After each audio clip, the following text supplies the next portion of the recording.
मेरा नाम doctor Monika Raut, SMB government college Nathdwara, associate professor in geography.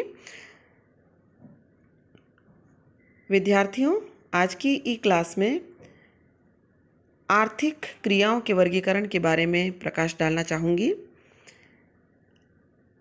भोजन प्राप्ति के लिए तथा पृथ्वी पर जीवित रहने के लिए मानव कोई न कोई व्यवसाय अवश्य करता है। मनुष्य ने श्रम का विभाजन किया है ताकि सभी लोग केवल खाद्य पदार्थों के उत्पादन में ही न लगे रहें। इस व्यवस्था में कुछ लोग खाद्य पदार्थों के उत्पादन में लग जाते हैं तो कुछ समाज की अन्य आवश्यकताओं को पूरा करने में तथा कुछ अन्य कार्य में लग जाते हैं। आर्थिक क्रियाएं वे क्रियाएं हैं जिनमें विभिन्न प्रकार की वस्तुओं के मूल्य एवं स्वरूप में वृद्धि कर मानवीय आवश्यकताओं की संतुष्टि हेतु तैयार किया जाता है। पृथ्वी के मानव की आर्थिक क्रियाओं का क्षेत्र अत्यंत व्यापक है। वर्तमान समय में इसमें बहुस्तरीय, विविध एवं व्यापक आर्थिक क्रियाएं शामिल की जाती हैं। सामान्य तौर पर मानवीय आर्थिक क्रियाओं को निम्नलिखित भागों में विभाजित किया जा सकता है। पहला, प्राथमिक उत्पादन संबंधी क्रियाएं। दूसरा, द्वितीयक या गौण उत्पादन क्रियाएं। तीसरा, तृतीयक उत्पादन क्रियाएं। विद्यार्थियों, मैं अब प्राथमिक उत्पादन संबंधी क्रियाएं क्या हैं उनके बारे में जानकारी दूंगी। इन क्रियाओं में प्राथमिक संसाधनों का सीधा उपयोग होता है। कृषि कार्य में मृदा का सीधा उपयोग फसलें उगाने के लिए किया जाता है।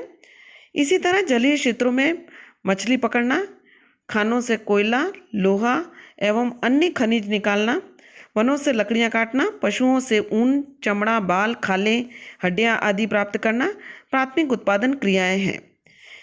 इनसे संबंधित उद्योगों को प्राथमिक उद्योग कहा जाता है। तकनीकी विकास के कारण अब प्राथमिक क्रियाओं की उत्पादकता बढ़ गई है। कृषि में मशीनीकरण, सिंचाई की सुविधाओं, उर्वरकों तथा कीटनाशकों के उपयोग से उत्पादन में वृद्धि हुई है।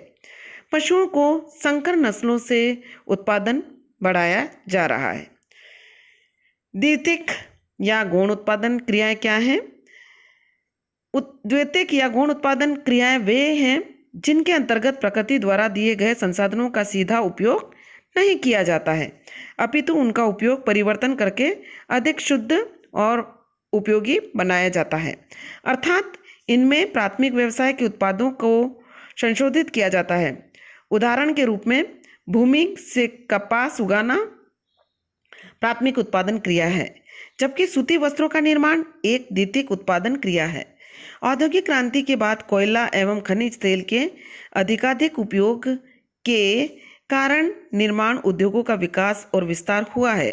ये निर्माण उद्योग प्राथमिक व्यवसाय जैसे कृषि, पशुपालन, लकड़ी काटना, मत्स्य ग्रहण तथा खनन से प्राप्त पदार्थों को संशोधित करके तैयार माल में बदलते हैं। खान से लोहा अयस्क निकालना प्राथमिक व्यवसाय है, जबकि लोहा इस्पात उद्योग द्वितीयक व्यवसाय है। तृतीयक उत्पादन क्रियाएं, इनके अंतर्गत वह क्रियाएं आती हैं जिनके द्वारा प्राथमिक व द्वितीयक उत्पादन वस्तुओं का उपभोक्ता वे उद्योगपतियों तक पहुंचाना सम्मिलित है। इन क्रियाओं के अंतर्गत वस्तुओं का परिवहन, संचार व संवाद, वाहन, वितरण एवं संस्थाओं एवं व्यक्तियों की सेवाओं भी सम्मिलित हैं।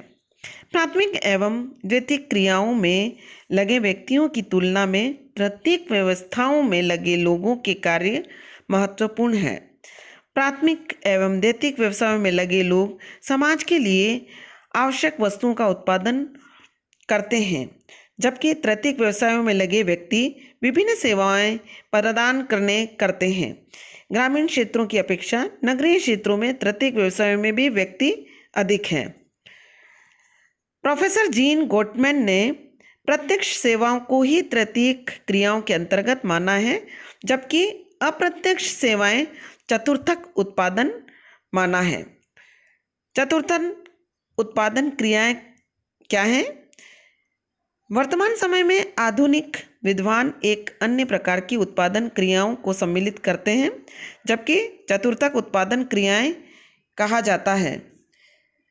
इन क्रियाओं में अप्रत्यक्ष रूप से की जाने वाली सेवाएं शामिल हैं। इनमें उच्च सेवाएं, शिक्षा, प्रबंध, शासन, सुरक्षा, शोध, अंतर्राष्ट्रीय स्तर पर कार्य करना आदि सम्मिलित है।